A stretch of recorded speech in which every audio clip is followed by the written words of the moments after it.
بسم الله الرحمن الرحيم. So we will be reading today الفصل السابع عشر. الفصل السابع عشر and this chapter is on في أطوار الدولة واختلاف أحوالها وخلق أهلها باختلاف الأطوار. Okay? So ما معنى أطوار؟ Phases. Is the word atwar occur in the Quran? Yeah. Tell me the ayat. إنسان في خلق الإنسان مع زوجة في خلق الإنسان. Read. وخلقناكم أطوارا. وخلقناكم أطوارا. ما لكم لا ترجون لله وقارا. Yes. So خلقناكم أطوارا. So that means, Allah Ta'ala says we created in phases. In phases, okay? So creation of human being in phases, no evolution, but phases, atwar. So, and the same thing applies to plants, to animals, to human beings, and also states, history, in many things. So, atwar al-dawla, so the life of the state is also comparable to life of living organisms, according to Ibn Khaldun. But what are those atwar? What are those phases? Okay, and second, what changes from tower to tower? When dawla shifts from one tower to another tower, what changes? Okay, so according يعني اختلاف أحوال يعني طور حال يعني يتغير الطور يتغير الحال. Okay, so and وخلق أهلها, so morality, ethics of the people also change as the state moves from one phase to another phase. The conditions change, and also morality, ethics also change. So khuluq is a relational concept. So it's about social relations, political relations, economic relations. Ethics penetrates to everything. Nothing is outside ethics.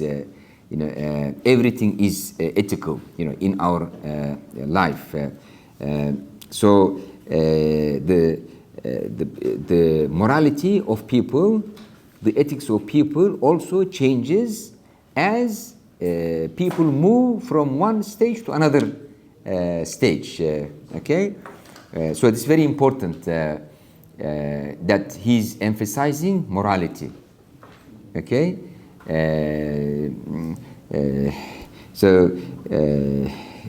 Not anything else, but khuluq. This is important. Like he's drawing attention to importance of khuluq and how it changes as society moves from one state to another stage. But in social sciences today, they think ethics is not important. They devaluate, importance of ethics because they are interested in value-free economics, value-free politics. Why they don't like values? Because values impose constraints in maximizing the profit and in expanding their power. So that's why they don't like to be limited by the values. So they prefer value-free. So khuluq, is very important for us. In my life, I first thought law is very important, Sharia. Then I realized laws are superstructure, not really, penetrating everything in society. Then I realized politics is very important. Then I, like a top priority, politics. Then I realized politics is a reflection of economics. You know, I mean, those people who have money, they shape politics. Then I said, economics, you know, is very important. Then I realized, you know, behind everything else, ethics. See what I mean? And Ibn Khaldun, you know, recognized this long time ago, but because of our, you know, social science education, you know, we are taught like economic interest is very important, political interest is important, and they shape everything, but not really. You know, morality and ethics is at the foundation of everything else. Yes. I want to ask if he means to you khuluq as value or khuluq as attitude or ethos. Yeah, he will explain. He will explain.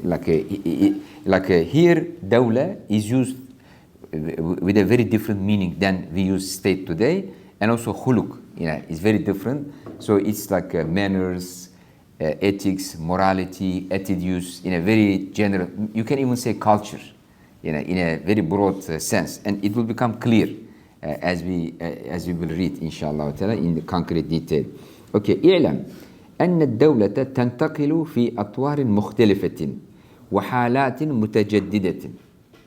So change, you know, is according to Ibn Khaldun, change is the unchangeable law of society and history, and he says the worst mistake you can make as an historian, as a social scientist, ignore change.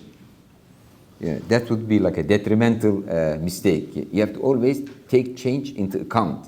You know, so the state also تنتقل, يعني shifts, moves from through different phases وحالات, conditions, circumstances متجددة. يعني so the state is not something static. You know, it's always dynamic and moves from one phase to another phase.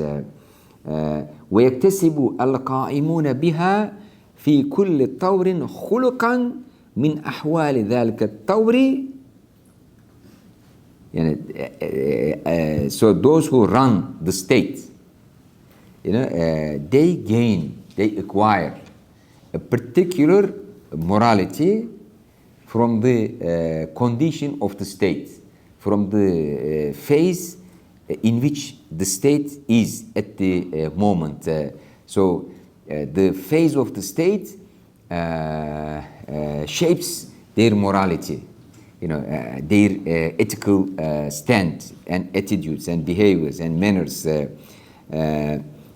من أحوال ذلك الطور لا يكون مثله في الطور الآخر. You know, every tower, every phase has a very peculiar, very unique morality, very unique culture, very unique ethics. لأن الخلق تابع بالطبع لمزاج الحال الذي هو فيه.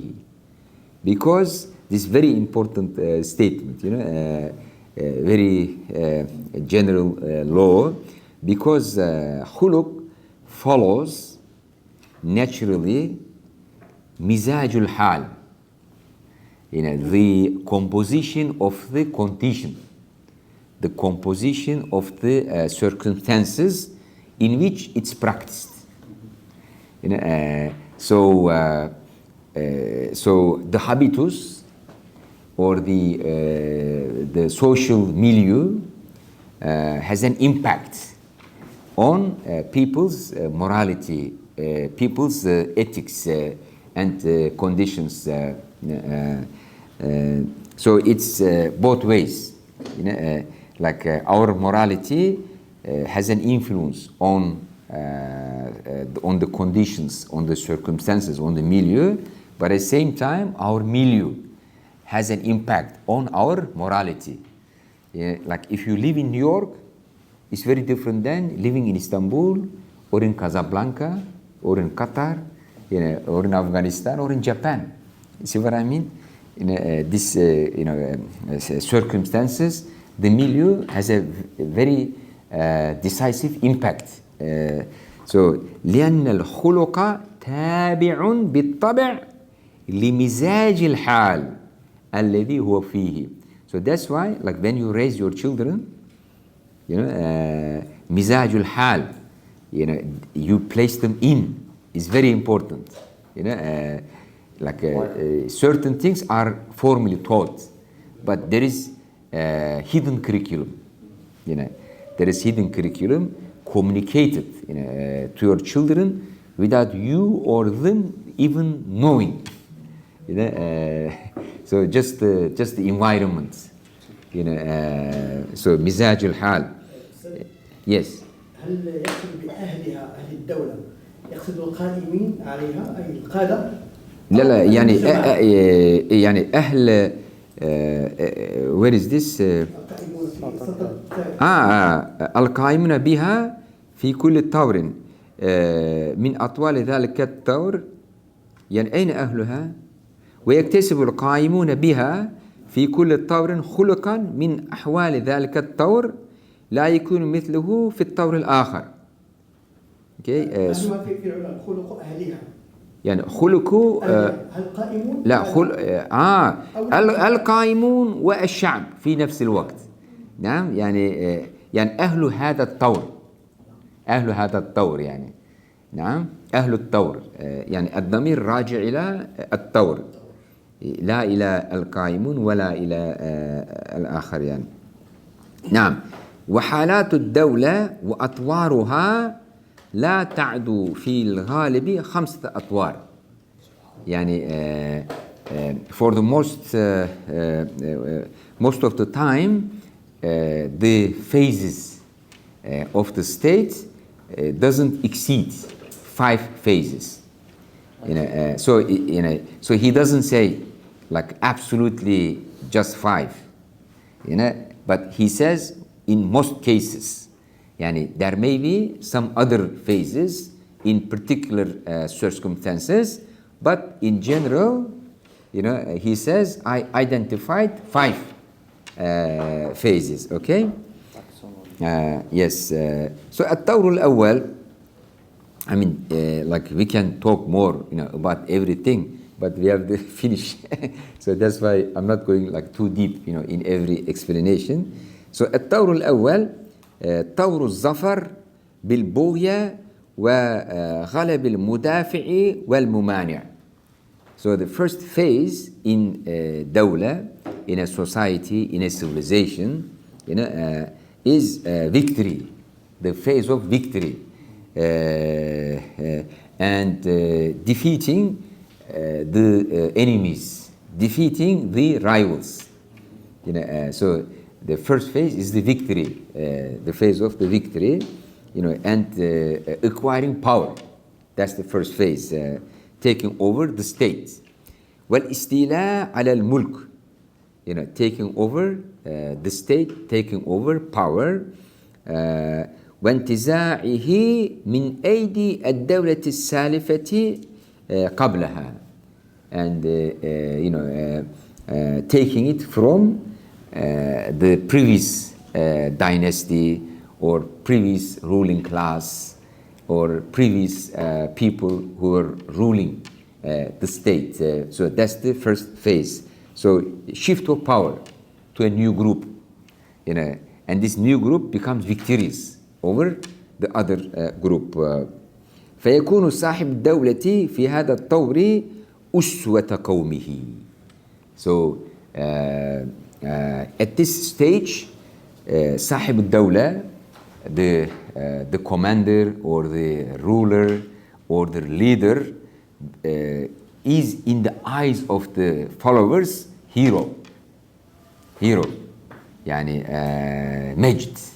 يعني they see him as a hero. They see him like their godfather. They see him as their role model. أسوة. You know, أسوة قومه. And when you look at all modern states, they have one hero. You know, like in Egypt, one hero, Syria, another hero, Iraq, another hero, Turkey, another hero. Sure. Yeah, you know, like everywhere, like in history or today, you know, like everywhere, all the time, the founder is hero, you know, for people, and they see him as a role model, uswa. And even Rasulullah sallallahu alaihi wasallam, he was uswa hasana. Yani he's the founder of the state and he was uswa hasana. But this is like natural, in general, everywhere. في اكتساب المجد. يعني so he represents المجد, the glory, the dignity, the honor, and وجباية المال, and also he how should I say, develops the economy, develops the economy, جباية المال, he brings more taxes or booties, or develops the economy, supports the economy. Without supporting economy, without bringing wealth to society, you cannot be respected as a great leader. You have to somehow bring progress, bring development, bring welfare. So this is what people care and respect, that kind of leader. والمدافعة عن الحوزة والحماية, and also protect the country, protect the citizenry. Okay, so you see three things. One, he's a moral character, uswa hasana. Remember what we discussed in our last class, خلال الخير. He's seen like the top guy, representing خلال الخير, مكارم الأخلاق. He's like a very moral person. Second, he represents al-majd, and then he develops the economy, brings more welfare to his country and society, and he defends his country, his society. So if a leader cannot defend his country, no one will respect him. If a leader corrupts the economy and destroys the economy, no one is going to respect him. See what I mean? If a leader is morally corrupt, no one is going to respect him. But in the first phase, the founder of the nation, represents these things. And as we read in our last class, خلال الخير, all these good qualities must be embodied in him. Otherwise, people will not respect him. But today, there is what called in political science manufactured charisma. Manufactured charisma. The guy is really corrupt, but he hires one company, image making company, like image making. So they produce an image for him, but this image really fake. The guy has nothing to do with the image he's presented as. So they tell him, okay, we need to take your picture when you are visiting like elderly people, when you are helping the poor. Let's go together to an orphanage. We'll take a picture there. See what I mean? This is how they present it. This is basically like in modern society, this is charisma. So charisma depends on these things. But today, they have image making companies. They can create a charisma for you. لا ينفرد دونهم بشيء. So he shares everything with others. He does not monopolize things to himself. لا ينفرد يعني دونهم بشيء. So he shares power, he shares money, he shares property. He doesn't exclusively monopolize things for himself, because they fought the fight together, and there is like a national unity. Okay, so they are لأن ذلك من مقتضى العصبية التي وقع بها الغلب وهي لم تزل بعد بحالها. Because they have عصبية, this group feeling. They have been fighting all together, like Libyans fighting for Libya, Algerians fighting for Algeria. So it's not appropriate for somebody to say, okay, I am the one, to control everything, because they were all together. So there is national unity, and nobody is trying to exclusively monopolize power, wealth. Everything is shared. Okay. So this is how they defeated their rivals. This is how they won the rivalry. Okay. So now الطور الثاني, the second phase. What's going to happen in the second phase? Okay. طور الاستبداد على قومه والانفراد دونهم بالملك. So this is monopolization of power. Okay, طور الاستبداد, monopolization of power, and والانفراد يعني دونهم. So emerging as an individual,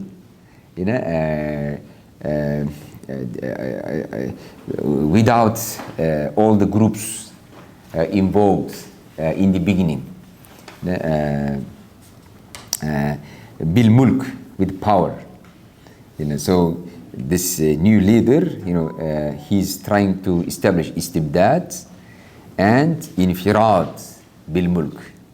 Okay, I am the head of the state. I monopolize all the power for myself and for my family. Okay, the other groups, you have no business. Okay, in the beginning we fought together, we established the state together, but now, everything belongs to me. Okay, وكبحهم عن التطاول للمساهمة والمشاركة, and he stops them, keeps them away from joining in power, from taking part in ruling the state. Okay, so slowly this new dynasty or new leader pushing the others away. So like in the first stage, there is an external conflict. You are fighting against the outside enemy. Then when outside enemy is eliminated, what's next? Internal conflicts start.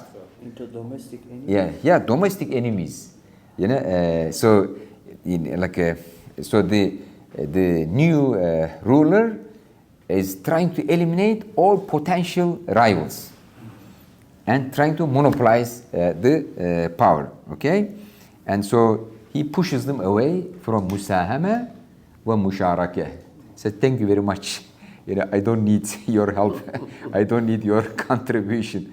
Okay, so this is the next stage. But he thinks this is good for himself. But moving like this kills. Like moving towards his ajal. Actually, we have a chair over there. Okay, alaykum salam. And okay.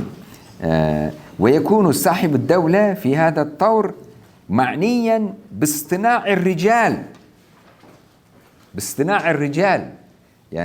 So in this phase, he wants to make اصطناع الرجال. He wants to create his own entourage, his own team, his own men. واتخاذ الموالي, and he wants to have like followers, but not from his own, not from the people who may be potential rivals from the society. Usually they bring from outside, or from margins of society, create a bureaucracy, create a military, create a ruling class, but from outside. Like in Morocco, who are the guards of the Malik? His associates. From outside. Yes. From outside. In the Ottoman Empire, also Devshirme, Inkishariyun, from outside.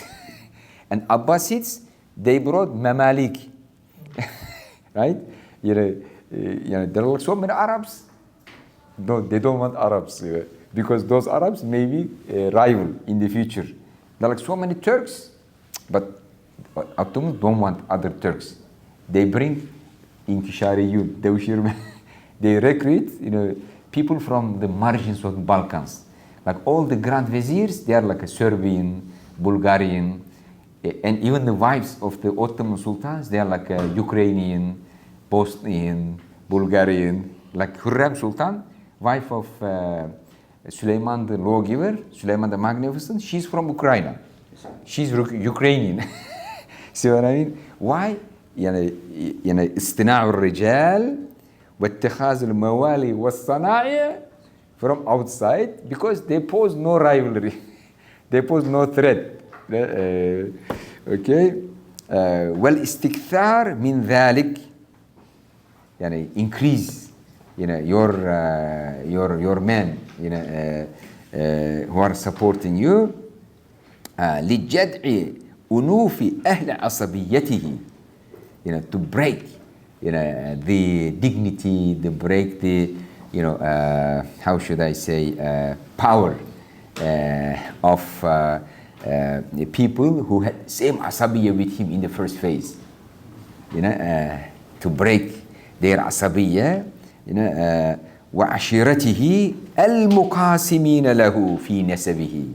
So they're all coming from his nasab, but they pose a threat, like let's say brother, uncle, or like another branch of the same tribe, they may pose a threat, because they come from the same nasab. So he wants to downgrade their power, and defame them. الضاربين في الملك بمثل سهمه. الضارب معناه المشاركين. like مضاربة في الفقه، شركة المضاربة. so they are like they are, how should I say, they are partners, they are shareholders, because they come from the same family, same tribe, same clan, same lineage. They have the same lineage. So he wants to eliminate this risk. فهو يدافعهم عن الأمر. He pushes them away from state affairs. ويصدهم عن موارده. And he prevents them from having the sources of power. موارد الملك. موارد الملك, يعني sources of power. So he does not allow them to have access to sources of power. He wants to just keep them under check. ويردهم على أعقابهم. Okay, he always puts them under surveillance and control. أن يخلصوا إليه, so that they don't reach to power, they don't reach to sources of power, so that they don't pose any risk, any rivalry, any competition. حتى يقر الأمر في نصابه, until everything remains under his ownership and control. He owns everything. Monopoly of power. This is how we call it in modern political science, monopoly of power. ويفرد أهل بيته بما يبني في مجده. He makes his dynasty or his family the only holder of al-majd, the only holder of power, the only holder of the majesty, nobody else, just his family. فيعاني من مدافعتهم ومغالبتهم مثل ما عاناه الأولون في طلب الأمر أو أشد.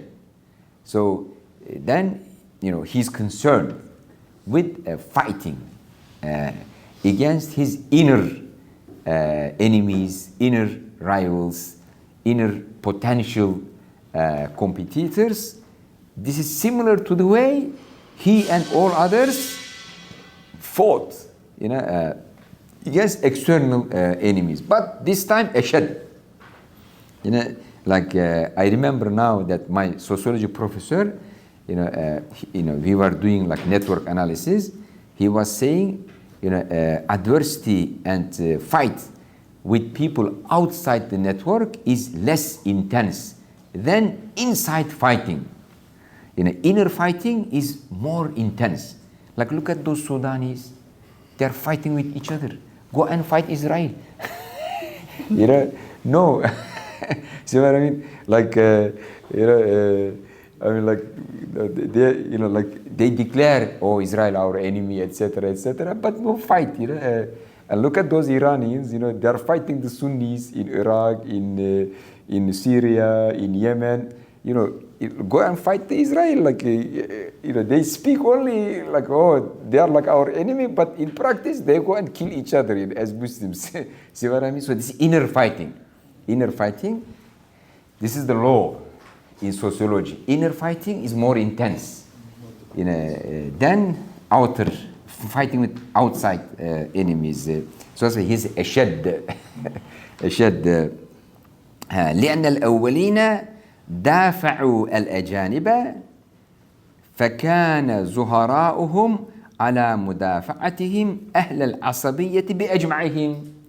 Because in the beginning they were fighting outsiders, foreigners, and they were all together in unity fighting against them, right? Foreigners. Fighting foreigners. So fighting foreigners is much easier, than fighting your own people, And actually, like in the Ottoman history, it continued fighting only in Europe, going always to the West. Going always to the West, this continued, this created, this protected Ottoman Asabiyya, because they were fighting outsiders, but only when they were attacked by Persians, then Yavuz Selim had to turn back to Iran because they were attacking, from there, so they could not continue in the West. If Iranians did not attack Ottomans, perhaps Ottomans was going to conquer Italy and then Spain. This was their goal, always expanding towards the West. So for the first time, they had to turn to the East. And then some historians say this weakened the Ottoman Asabiyya in the West. So this is an analysis. Okay. وهذا يدافع الأقارب. Now they start fighting against their relatives, against their own people. لا يظاهره على مدافعتهم إلا الأقل من الأباعد. And in this fight, who is supporting them? People who brought from outside. Okay, they are the ones who are supporting them. And they are fighting with each other. فيركب صعبا من الأمر. So, like, he's involved. He took on his shoulders a very difficult job, to eliminate all his rivals from his own tribe, clan, or from his own society. So this is the second phase of the state. Okay, but like people in that phase, they think this is good for them, but this is like making them move in the direction of their ajal. But if they maintain the first phase, it's better for them.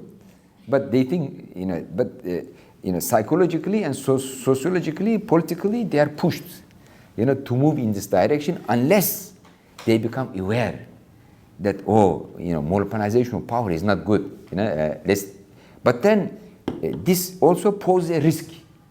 They are not doing it, out of no reason.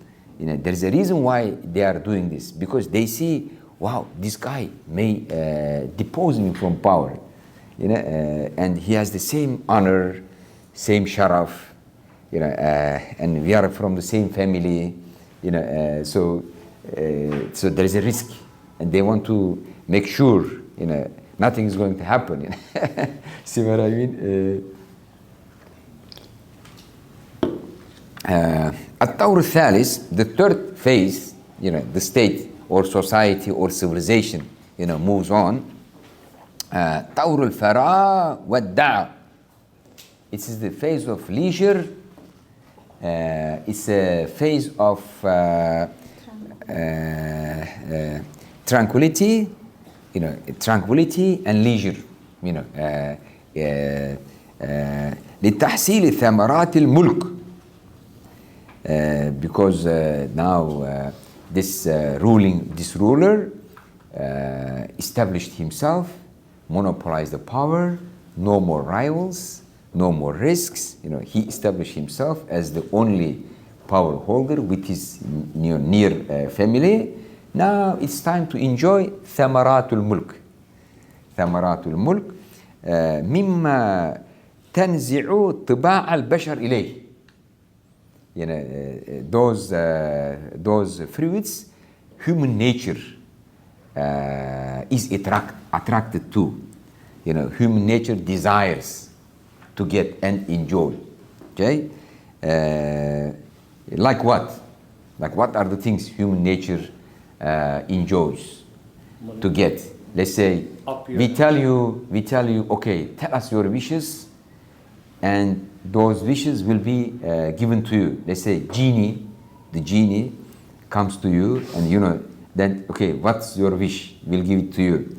Okay, so what are those things? من تحصيل المال. You know, they want to accumulate more property, you know, more wealth. Okay, and then وتخليد الآثار. They want to build big monuments. You know, يعني المخلدة, يعني big monuments. You know. And then وبعد الصيت, they want their reputation. الصيت, إيش معنى الصيت? What? No, سمعة, reputation. They want their reputation to go everywhere in the world. You know, they want everybody to know them. You know, so these are the things. تنزع طباع البشر. يعني human nature desires to be rich, to have a lot of property, and to build like monuments so that their name survives after they die. Like these pharaohs, you know, built all these pyramids, right? You know, and the Chinese kings, you know, built the army underground because, you know, they want their name, you know, survive. And then they want everybody in the world to know them, who they are, and this reputation, you know. And then فيستفرغ وسعه في الجباية, and he spends all his energy, all his attention في الجباية, you know, bringing more revenue, you know, increasing the revenue, collecting more taxes, you know, collecting more taxes. الجباية. And وضبط الدخل والخرج, and putting the revenue of the state under control, you know, keeping books, you know, treasury, you know, economy, everything, you know, accounting, you know, so he pays his attention to structuring, institutionalizing all these things. وإحصاء النفقات, and keeping books of all the expenditure, like how much revenue we get, how much we spend. So putting everything under control, bookkeeping, everything. والقصد فيها, and planning the revenues, planning the spendings. Okay, so you know, he puts all his focus on this in the third phase. Where تشييد المباني الحافلة, and you know, building and furnishing, you know, glorious, magnificent buildings, you know, والمصانع العظيمة, and like big, you know, how do you call it, you know, huge huge works, huge works. Again, like buildings, والأمصار المتسعة, and building large cities, huge cities, like this is what they did in Maghreb, right? How many new cities they built in Maghreb? We have right now 7. Yeah. None of them did the And in Egypt, they built Cairo, right? Fustat, right? And then Baghdad is a new city. They planned and built it. Like so, when they have wealth, they want to build a new city. And in Malaysia, they built Putrajaya, new capital, completely for themselves, because they have like a lot of money and they want to show their power. So they built new cities, and then like big buildings. والهياكيل المرتفعة, and statues, like huge statues. وإجازة الوفود من أشراف الأمم ووجوه القبائل. So they give good gifts, excellent gifts, prestigious gifts to delegations who come to them to show their power, to show their wealth. And also وبث المعروف في أهله, and they spend money and they offer favors to their own people, or to his own family, doing like improving welfare and wealth in his own society, expenditure. So like expenditures increase. You see expenditures increase, but most of these expenditures is just show off. يعني like a taraf, like most of them, they are not really من الضروريات, not from حاجيات, from تحسينيات, all of them. And then okay, وهذا هو مع التوسعة على صنائعه وحاشيته في أحوالهم بالمال والجاه. But in particular, he spends more and more on his own entourage, صنائعه, like people around him whom he educated, like he mentioned like صناعة الرجال, اصطناع الرجال. So صنائعه, like the men he educated, the men he built, the men he produced around him. So توسع, he increases their salaries, he increases their benefits. وحاشيته, entourage, في أحوالهم بالمال والجاه. So it gives them like more money, and then jah, more status, have them, let them have more jah. Jah means status, and mal, prestige, واعتراض جنوده, and he prepares his army and controls the army, junud, because he has to have junud for prestige, for power. وإدرار أرزاقهم, and he's flowing money to them, flowing money to them regularly. وإنصافهم في أعطياتهم لكل هلال. So payment every month, monthly salaries, in a fair and generous way. إنصاف means like a fair and generous way, like every month payments regularly, and controlling, checking, disciplining the army, because army is one of the sources of reputation, glory, having a big army. So he's spending money on the army. He's spending money on big monuments.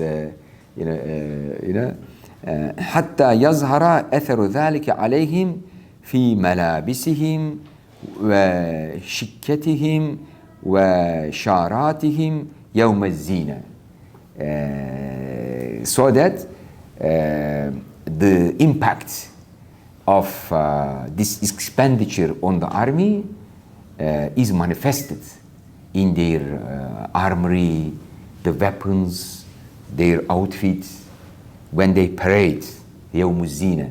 يوم الزينة, parade day. Parade day. On the parade day, when like army makes a parade, they have nice dress, nice weapons, nice armory, and very disciplined, and this is a source of prestige, for the ruler. But he's spending money on this. فيباهي بهم الدول المسالمة ويرهب الدول المحاربة. So with this he boosts, shows off, towards friendly states, but at the same time scares the enemy and the rival states with this. وهذا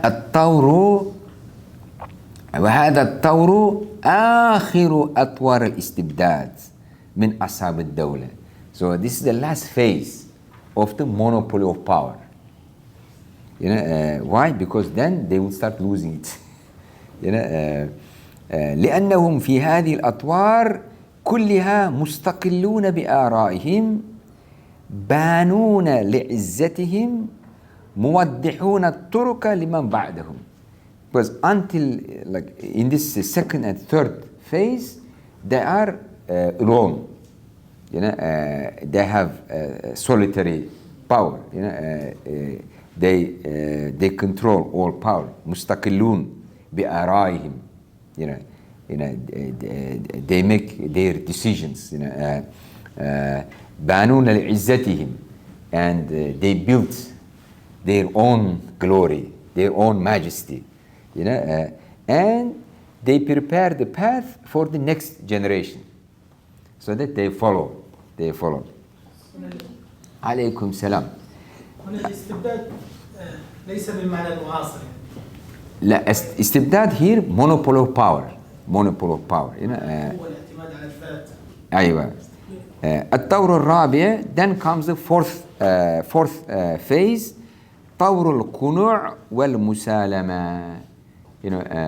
The phase of contentment and also peace. Okay, so this is the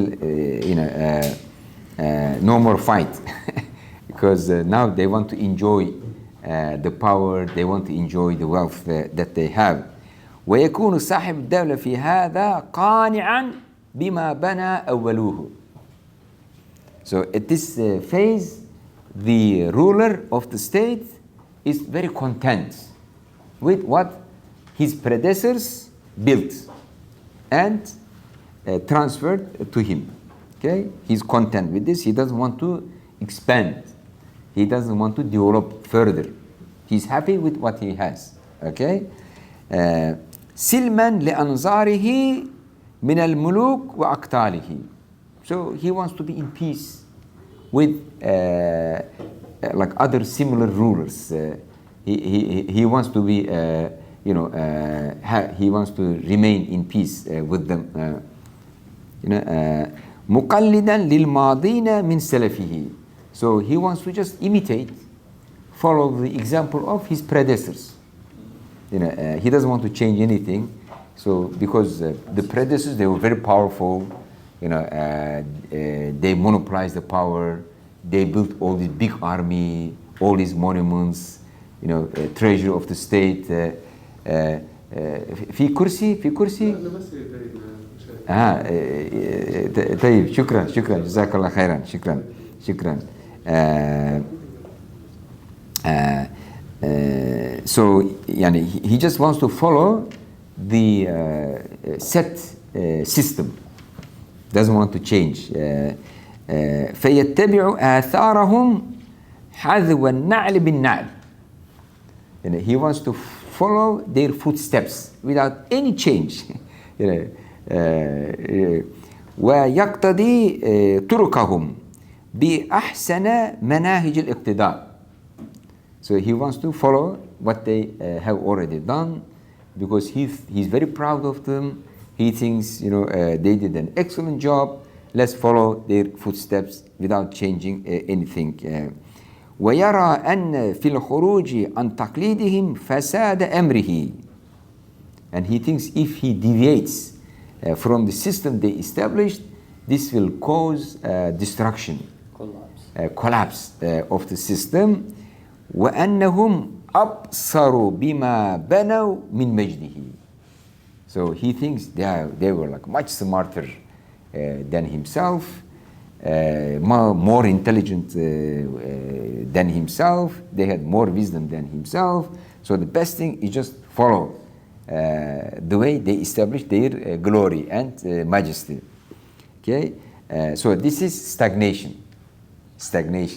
The stage of stagnation and being content with what you already have without trying to improve and expand. Okay.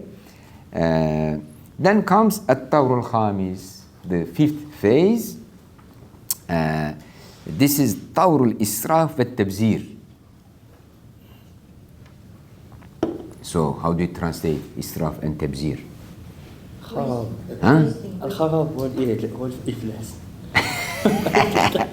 مصطلح. Yeah. إذا الدولة أقبلت على هذا الفساد. Yeah, like extravagant expenditures.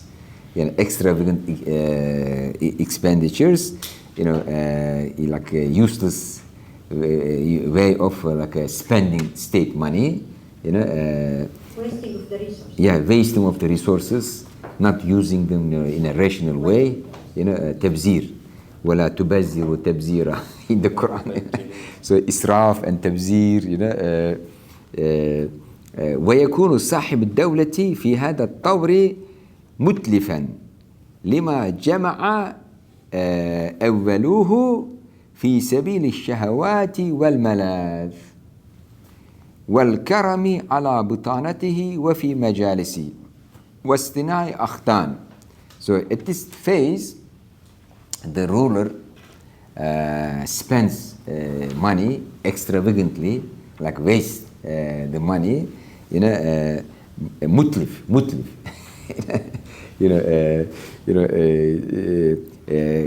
Where لما جمع أولوه, because his predecessors, they transferred to him a nice treasury, very rich, a rich country with a lot of resources, etc. So he's spending this money في سبيل الشهوات, like in everything he desires. And then والملاذ, the things he enjoys, like a leisure. So this is the leisure society.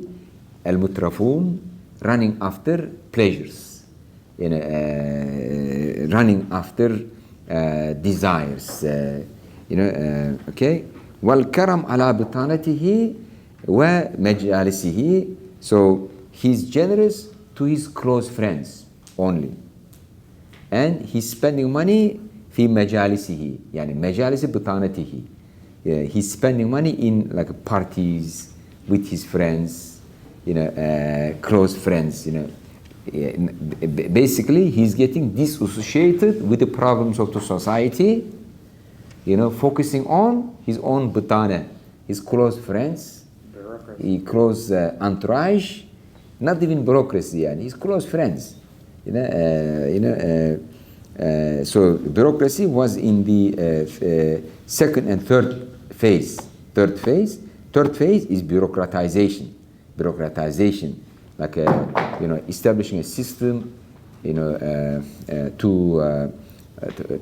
for the treasury of the state, like as he said, like ضبط الدخل والخرج, إحصاء النفقات والقسط. This is bureaucracy, okay. So bureaucracy is for the third stage. This stage, he cares only about بطانته وفي مجالسه, يعني his close friends, and then enjoying, partying all the time.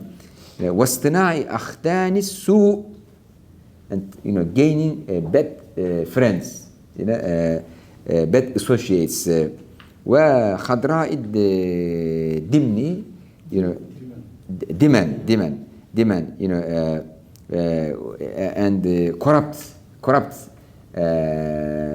friends, corrupt associates. You know, he spends his money to be together with them. You know, okay. وتقليدهم عزيمات الأمور, and he gives those stupid you know, people أختان السوء وحضراء الدمن عزيمات الأمور. Like he makes them ministers, commander of the army, appoints them in like important positions, although they're not qualified, you know, but because you know they are his friends, you know, just you know nepotism, you know, putting them in important places. التي لا يستقلون بحملها, and they cannot carry this responsibility. They're not qualified for it, you know, but he puts them in those places. ولا يعرفون ما يأتون ويذرون منها, so they don't know what to do, what not to do in that position. Okay, you know, they are put in a very important key position in the state because they are good friends, you know, with the ruler, but they don't know what to do with it. مستفسدا لكبار الأولياء من قومه وصناعه سلفه. But when they do this, this causes فساد لكبار الأولياء. يعني so this causes corruption in the bureaucracy because unqualified people taking key positions. يعني so this أولياء الأمور they become corrupt, dysfunctional. They become dysfunctional, and also the Sana'i Salafihi means the man of his predecessors. The man of his predecessors, because his predecessors had good people, good bureaucracy, good army, right? He built those things, but this new guy, you know, he's losing them. You know, why? Because he's appointing in their places unqualified people. So bureaucracy is going down. حتى يطغينوا عليه, then they turn against him. Like good people, qualified people from the previous generation, they turn against him. He is losing them. You know, وَيَتَخَاذَلُوا عَنْ نُصْرَتِهِ. You know, they stop helping him. You know, they know what to do. They are experienced, qualified, but this new ruler, he's alienating them. You know, he's disenfranchising them. You know, by putting unqualified people in key and high positions. مضيعا من جنده بما أنفق من اعطياتهم في شهواته. So he loses his army. Why? Because he's spending the money he's supposed to spend on the army for his own desires. You know, instead of like you know, cutting from the security budget, putting to entertainment. See what I mean?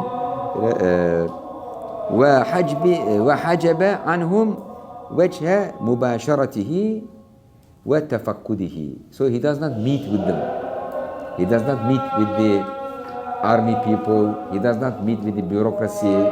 You know, and he does not check. يعني تفقد يعني checking.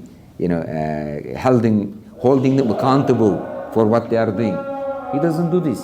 He's just entertainment, you know, enjoying himself. You know, فيكون مخربا لما كان سلفه يؤسسون. So he destroys everything his predecessors built. وهادما لما كانوا يبنون. He deconstructs everything they had built. وفي هذا الطور تحصل في الدولة طبيعة الهرم. So at this phase the state reaches to الهرم. ما معنى الهرم؟ Ayashi. Huh? Ayashi, the ancient pyramid. No. Haram is the Ayashi. No. No. Haram is old age. Yeah, senility. Senility يعني old age. Old age. يعني يعني شيبة. Yeah, this guy studied Arabic language, so I checked, his knowledge, and also he sits close to me, so if you don't want to be asked questions, stay away. But he comes close, but I check how they teach Arabic in Maghrib.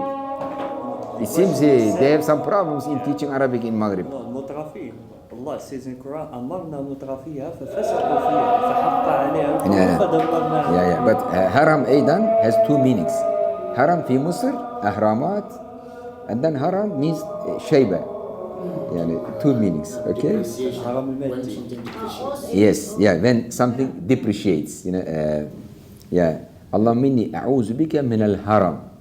This is dua of Rasulullah صلى الله عليه وسلم. الهرم يعني old age, أرذل العمر.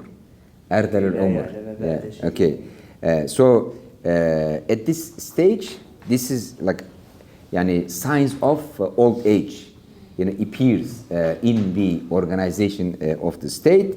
ويستولي عليها المرض المزمن, chronic diseases, appears in the state organization, state bureaucracy, الذي لا تكاد تخلص منه. And the state,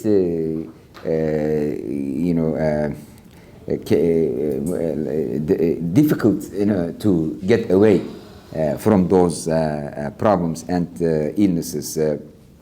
يعني ولا يكون لها معه برء. يعني those diseases cannot be cured.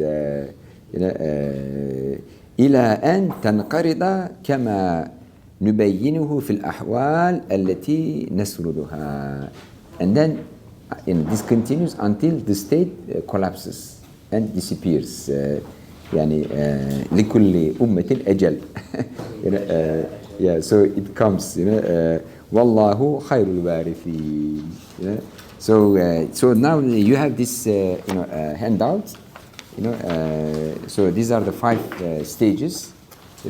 Summarized, and then this matrix shows like in every phase, like 5 features of society, features of the state, law, and then sovereign, army, economy, citizens, ra'iyya, and justice, like 8 elements. Remember, like we discussed da'iratul siyasa, there were 8 elements. So this matrix brings together أطوار 5 مع دائرة السياسة. So what happens to 8 elements in every phase in the life of the state? Yeah. So you see, like what happens to, let's say, sciences in every phase. What happens to ra'iyya in every phase. What happens to economy in every phase. So in like 5 phases and 8 components of Da'iratul Siyasah is explained here. So this is something really unique. This is the summary of Al-Muqaddimah. You don't find this anywhere else. Okay? All right. And this is from the thesis of Dr. Seda. All right. Any questions? Yes. Are there cases where you go through all 5 pillars in a very short period of time? Like maybe 1 generation? Yeah, this is the thing we will discuss in our next class. Okay. Like usually it's 120 years, but he says it may change from group to group. Sometimes maybe shorter. Yeah. Yes. خلوني أفيد في هذا الفصل 17 على أنه مهتم بالأساس بالدولة ليس بالمجتمع، فأولى أن يعتبر مؤسس علم الدولة. لا أنت تسرع بسرعة لتحكم عليه. يعني هنا يعني هو يتكلم عن أطراف الدولة. باقي الكتاب هذا الكتاب 1000 صفحة. يعني شفت كيف؟ يعني هو يتكلم عن الرعية، عن صنايع، عن أشياء أخرى. هنا بس أطوار الدولة. وطبعا يعني الدولة عنده ليس مثل يعني الدولة نحن نفهم الآن.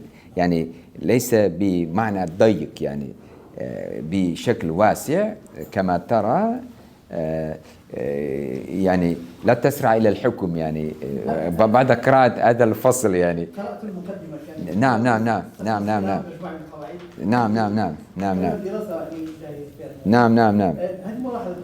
سؤالي بتطبيق هذه الأطوار الخمسة على دولة إسرائيل، أين هي في ضمن هذه الأطوار؟ نعم، هذا سؤال لازم ندرس فيه. فأعتقد يعني الآن يعني هذا الشخص يعني يعمل استبداد. نعم، يعني لا يستمع الآخرين في مجتمعه. نعم، يريد يعني monopoly of power، يعني ولا يسمع آراءهم، ويريد أن يعني يزيل متنافسيه، يريد يتحكم ويخطأ. يعني يخطأ، وهذه الأخطاء طبعا يعني يضر دولته في مدى البعيد. يعني في مدى قريب هو يعني كما قلت يعني هم يستولون على القوة ويستبدون، وهذا يقوي أنفسهم في هذه المرحلة، ولكن في مدى بعيد هذا يقتلهم. يعني وطبعا هم يعني يجهزون أجلهم يعني بهذا الطريق. يعني نعم لديه بطانة، وهو يعتمد عليهم ويحاول أن يهمش الآخرين، يعني لا يستمع قولهم. وظروف الحرب يساعده، لأن ظروف الحرب يعني لازم ندافع عن قومنا ودولتنا، نحن تحت خطر عظيم، فأنتم ماذا تتكلمون؟ يعني عندنا حرب هكذا. يعني يحاول أن يبعدهم يعني عن قرار، وعنده بطانة يعتمد عليهم. طبعا هذا في مدى بعيد سيضرهم. يعني إذا في الطور الثاني تقريبا. يعني تقريبا نعم. Just have a question about Khaldun here. Is he talking about a particular case, or is he making an induction about some historical? Yes. The second option. So he is an empiricist.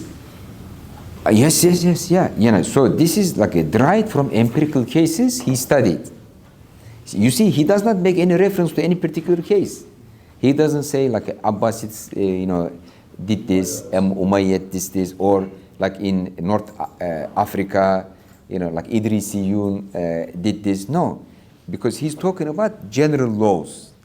These are general laws, and these general laws are produced through istiqra, empirical research by studying maybe 100 cases, 50 cases. See what I mean? So, yes. Another question? Yes. حياك الله سعادة الدكتور. السؤال الأول: هل يمكن أن تحدث هذه الأطوار الخمسة أو أكثرها دفعة واحدة، أم لابد أن تمر عبر مراحل 1 2 3 4 5؟ السؤال الأول. هذا يعني أن يحدث في وقت واحد، هذا ضد مفهوم الأطوار. أطوار معناه يعني هذه يحدث واحد بعد أخرى. نعم، لا يمكن أن يحدث في وقت واحد، ولكن كما هو قال هذا ليس ضروري يعني أن يكون 5 أطوار لكل دولة. ممكن 3 أطوار، ممكن 6 أطوار، يعني في دول مختلفة. يعني هو يعني استخرج يعني هذه الأطوار ال5 بعد دراسة يعني أمثلة واقعية مختلفة. نعم، ووصل إلى هذه النتائج الكلية. يعني كما قلنا في البداية، هذا النظر. إيش معنى نظر؟ تتذكر؟ طبعا. إيش معنى نظر؟ كيف عرفنا؟ كيف عرفت أنا؟ بس النظر بصير هي اللي يكون مكتسب. لا لا لا، شوف أنت نسيت ما قلت يعني. لا. نظر معناه الانتقال من الجزئيات إلى الكليات. قلت في الجيشتال. نعم، يعني هذا نظر، يعني هذا مثال لنظر. يعني هو درس الجزئيات، كيف مثلا سقط دولة كذا دولة كذا دولة كذا، نعم. فبعد ذلك وصل إلى يعني قوانين عامة، هذا ما يسمي طبيعة العمران. طبيعة العمران، نعم.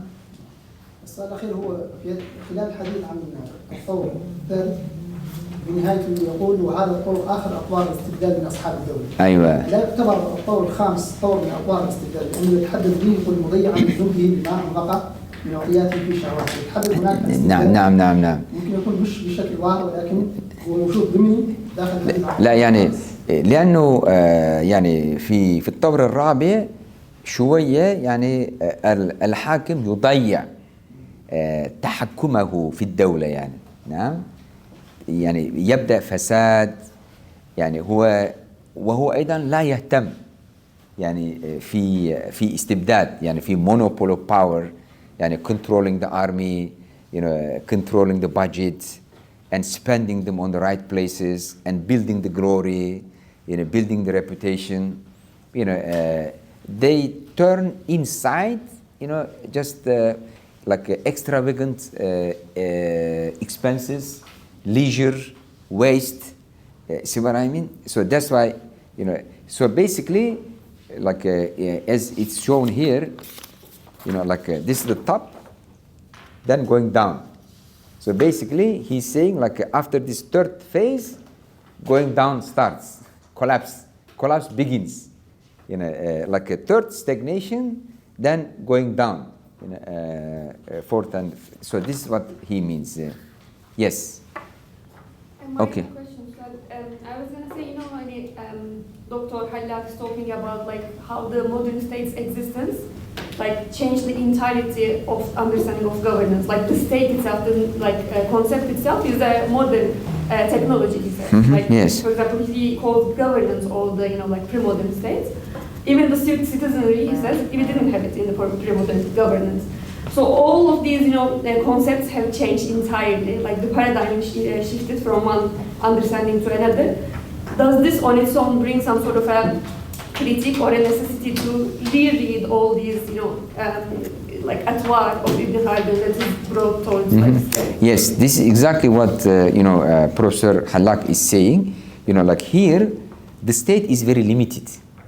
The state does not intervene in the personal lives.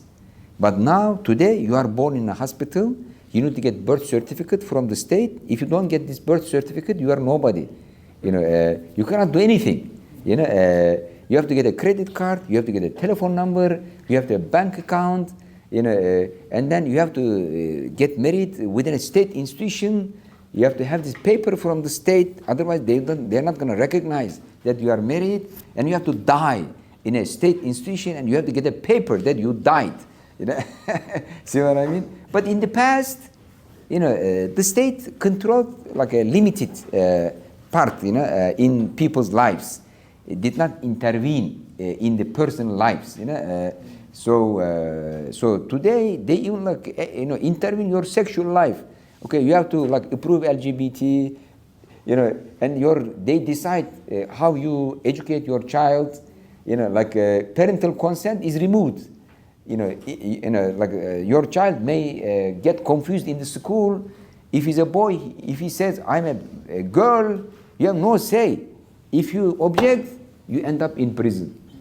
See what I mean? So like this is so much interference, with invading the private domain, normal private domain. But this is the doctor is an introductory to total collapse. Yes, yeah. So they are moving in that direction. Some disease. That Yes, yeah. We'll talk about these things. Ibn Khaldun also talk about this. Like over-regulating people's life.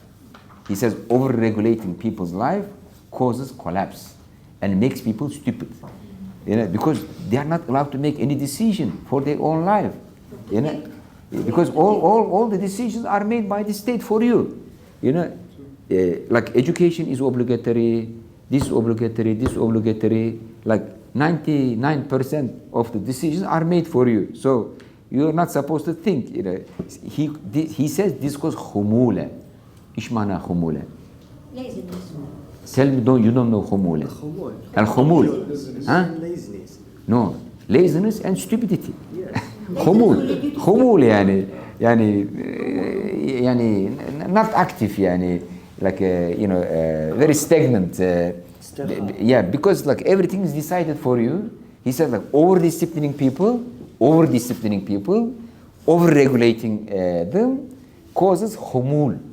يعني you know, like if you want to make your children stupid, you know, dependent, over-regulate their lives. Okay, you know. Anyway, any other question? Okay, so the last thing I want to say about this, these stages, they are not deterministic. They are not deterministic. It does not mean all states must go through these phases. There is a major debate whether this is predeterministic or not. You know, and in my view, and in the view of like well-established Khaldunian scholars, it's not deterministic because if you take the measures, you know, not to go to the second stage or the third stage, the state survives longer. And the good example for this is like you know, like Abbasids, Umayyads, Ottomans, you know, and what is the measure they can take, you know, against this? The following the Sunnah, following Sharia, following morality. Okay, you know, if they follow Sharia, if they follow morality, if you know, and they control their shahawat, their desires, and treat, you know, people like nicely without trying to monopolize power, etc. So the state lives longer. See what I mean? And Barbara Stawasser, you know, she's a German Orientalist. You know, she wrote a very nice article on this issue. She says, according to Ibn Khaldun, God's eternal kingdom on the earth is possible, according to Ibn Khaldun, if people follow God's rules. Yeah, Barbara Stawasser. This is what she says. I mean, we can distribute the quote next time. Okay? جزاكم الله خيرا في أمان الله. بارك الله.